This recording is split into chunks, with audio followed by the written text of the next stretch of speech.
I still remember when GOML was in its infancy at York University. It was just a starting out major, small national, 300, 400 people for Brawl and Melee.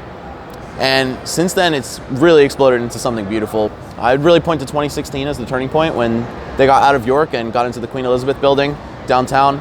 That was really amazing.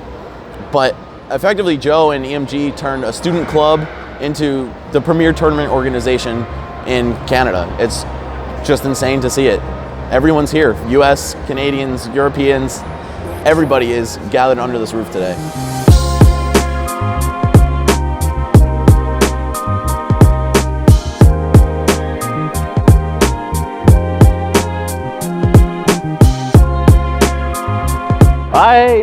Way back when, I never imagined that tournaments would become this big.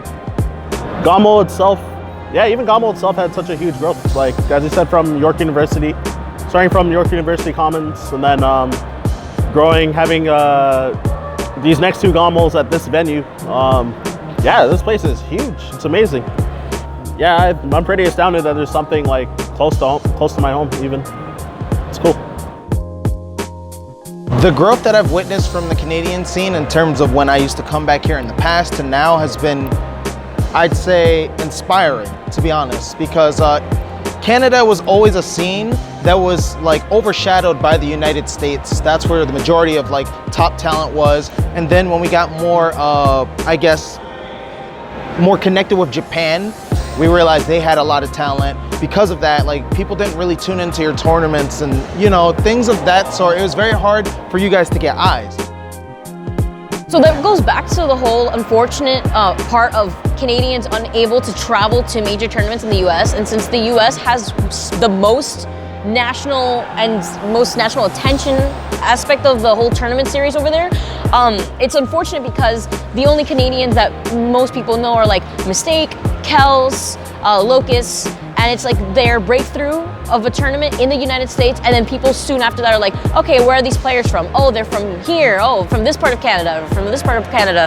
And it's like, because of that, that attracts attention into the Canadian scene, and that because of that, people sleep on a lot of players from Canada. I feel like what could help that is getting these players to travel a lot more, possibly having the assistance that they need to be able to travel to these tournaments. So that way, the way that people respect Japanese players, they look at the Canadian players and they're like, oh wow, like this is a force to not be reckoned with. Like let's give them the respect that they deserve. But you didn't let that demotivate you. You guys continue to push and keep hosting events, keep bringing out international talent, so eventually eyes would, come on your events. And then you took opportunities, like you guys have really pushed that to not only benefit your events, but also benefit everyone that attends your events. I think the Canadian region as a whole is actually a strong region. And you might not have the quantity of really good players, but the quality of your really good players is astounding. And I think that's what's going to make this place special and carry them very far in the future for the next Smash title as well.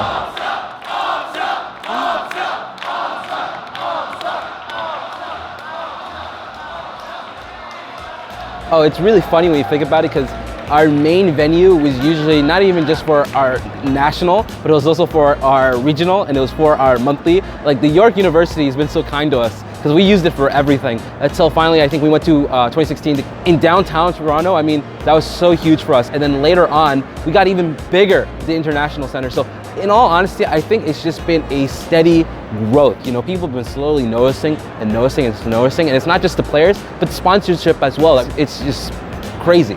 Absolutely crazy. Sometimes that's where we all start. We start watching through streams, and then we start coming to local events, and then, we make it to the big time. I've got a lot of, I've seen Smash grow over the years. Like, a lot has changed. This is a very grassroots community.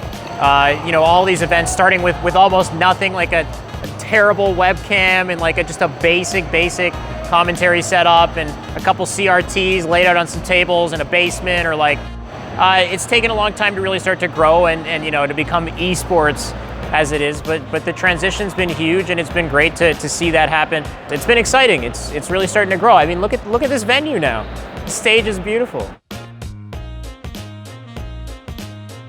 I'm happy. I'm really happy that you guys have all the opportunities that you have now. You're reaching the success that you guys have always wanted and actually growing something that was purely like very small to begin with in the first place. Not many people can say they've done that successfully.